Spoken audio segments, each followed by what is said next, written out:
कृषी मंत्री माणिकराव कोकाटे यांच्या शिक्षेच्या मुद्द्यावरून विरोधकांनी आता विधानसभा अध्यक्ष राहुल नार्वेकरांना लक्ष्य करायला सुरुवात केली आहे। कोकाटेंना 2 वर्षांची शिक्षा झाल्यानं त्यांची आमदारकी रद्द होणं अपेक्षित आहे। असं असतानाही राहुल नार्वेकर त्यांच्याबाबतचा निर्णय घ्यायला टाळाटाळ करत असल्याचा विरोधकांचा आरोप आहे। बघूयात त्यांच्याबद्दलचा एक खास रिपोर्ट।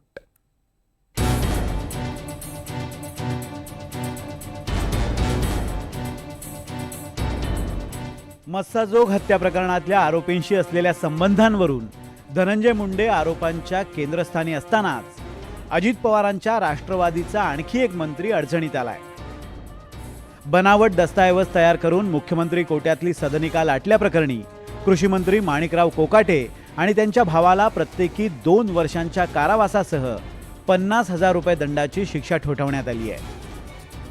नाशिक जिल्हा न्यायालयाच्या या निर्णयानंतर विरोधकांनी माणिकराव कोकाटेंच्या राजीनाम्याची मागणी तर केलीच आहे, पण कोकाटेंपेक्षाही विरोधकांच्या निशाण्यावर आहेत ते विधानसभेचे अध्यक्ष राहुल नार्वेकर। कारण लोकप्रतिनिधित्व कायदा 1951च्या कलम 8च्या पोटकलम 3 आणि 4 नुसार कोणत्याही गुन्ह्यासाठी दोषसिद्ध होऊन किमान 2 वर्ष शिक्षा झालेला संसद किंवा राज्य विधिमंडळाचा सदस्य लोकप्रतिनिधी म्हणून अपात्र ठरतो। या नियमानुसार माणिकराव कोकाटेंनाही 2 वर्षांची शिक्षा झाल्यानं तातडीनं त्यांची आमदारकी रद्द होणं गरजेचं असताना नार्वेकर मात्र वेळकाढूपणा करत असल्याचा विरोधकांचा आरोप आहे। न्यायालयाने सुद्धा तत्परता दाखवण्याची गरज आहे। आमच्या बाबतीमध्ये न्यायालयाचा निकाल 3 वर्ष होऊन गेली तरी सुद्धा तो लागतोय। 2-2, 3-3, 4-4 न्यायाधीशांची कारकीर्द त्याच्यात पूर्ण झाली तरी सुद्धा तो निकाल लागलेला नाहीये। आणि एवढे जर का हे न्यायालयाच्या निकालाच्या प्रतीचा जर का मान आदर सन्मान राखणार असतील तर त्यांनी आमच्या बाबतीत जो काही न्याय राखला किंवा न्याय दिला त्याला न्याय ते मानत असतील तर आत्ताचं हे म्हणजे सगळं विचित्रच चाललेलं आहे। इमानदार निर्णयाची अपेक्षा ठेवणं म्हणजे रेड्यानं दूध देण्यासारखं आहे।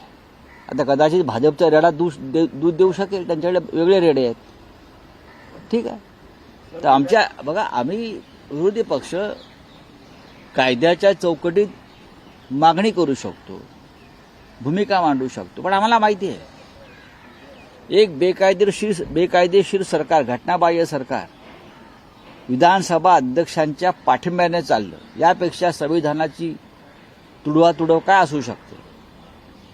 आता ते एका आमदाराचा प्रश्न आहे। राहुल गांधी असतील, सुनील केदार असतील, त्यांच्या बाबतीत जे निर्णय 24 तासात घेतले गेले ते मग ह्या आमदारांच्या बाबतीत का नाही? तीच विधानसभा, तेच अध्यक्ष आहेत ना, वेगळे तर नाही आहेत। कोर्टाने जे काही म्हणणं मांडलंय ते अतिशय गंभीर आहे, म्हणजे त्याचा विचार करणं फार हे। कोर्ट म्हणतं आरोपी क्रमांक 1 म्हणजे माणिकराव कोकाटे स्वतः राजकारणी आणि वकील असून सुद्धा त्यांनी परिणामांची कल्पना असूनही गुन्हा केला आहे आणि कायद्याची अवहेलना केली आहे। गरजू आर्थिक दुर्बल घटकाला दुखवणारे हे कृत्य असून वैयक्तिक लाभापोटी योजनेतील मालमत्ता हडप केली आहे। हा काही चांगला हे नाही, म्हणजे जे कोर्टाने म्हटलंय ते खूपच महाराष्ट्राच्या राजकीय याला संस्काराला डाग लावणार आहे। मंत्री असल्याने त्यांची प्रतिष्ठा खराब होऊ शकते, पण बेकायदेशीर कृत्य केली तर कायदा त्यांना माफ करू शकत नाही।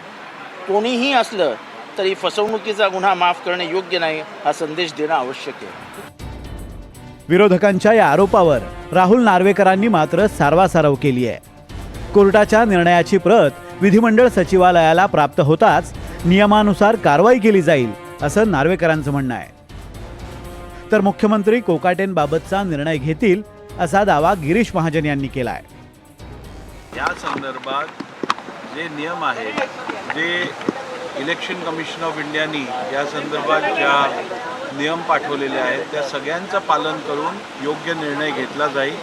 या संदर्भात मी आपल्याला एवढंच सांगू इच्छितो की जे नियम आहेत त्याच्या अनुषंगाने कोर्टाची अधिकृत प्रत ही प्राप्त झाल्यानंतर 7 दिवसात नोटिफिकेशन जे काढण्याची अट आहे त्याचं पालन केलं जाईल। आपण याबद्दल निश्चिंत राहा, कुठच्याही प्रकारचा पक्षपात केला जाणार नाही आणि कुठच्याही प्रकारे जे कायद्यात तरतुदी आहेत किंवा या संदर्भात निवडणूक आयोगाने जे नियम बनवलेले आहेत त्या सगळ्यांचं पालन करून योग्य निर्णय घेतला जाईल. मला वाटतं न्यायप्रविष्ट हा विषय आहे.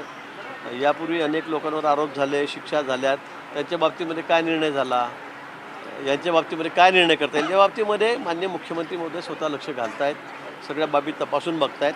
मला वाटतं हे झाल्यावर, तपासून झाल्यावर या बाबतीमध्ये योग्य निर्णय या ठिकाणी शासन घेईल, विधानसभेचे अध्यक्ष घेतील.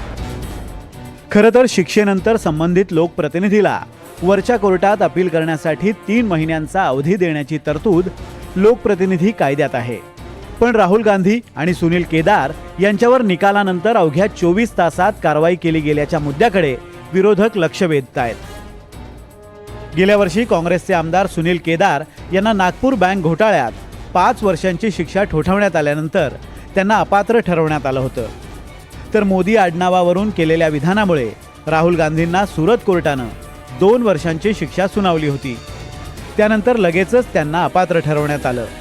त्याआधी लक्षद्वीपचे राष्ट्रवादीचे खासदार मोहम्मद फैजल यांना एका हत्या प्रकरणी 10 वर्षांची शिक्षा सुनावल्यानंतर त्यांची खासदारकीही तातडीनं रद्द करण्यात आली होती. त्यामुळे जी तत्परता राहुल गांधींची खासदारकी रद्द करताना किंवा जी तत्परता सुनील केदार यांची आमदारकी रद्द करताना सत्ताधाऱ्यांनी दाखवली, ती तत्परता कोकाटेंच्या वेळी का दाखवली जात नाही, हा विरोधकांचा खडा सवाल आहे. त्यावर थातूरमातूर उत्तर देऊन नार्वेकरांनी तुर्तास तरी वेळ मारून नेली आहे खरी, पण आठवड्याभरानंतर होणाऱ्या विधिमंडळाच्या अधिवेशनात त्यांना विरोधकांच्या प्रखर आरोपांचा सामना करावा लागू शकतो. अक्षय कुडकेलवारसह विशाल पाटील, NDTV मराठी, मुंबई.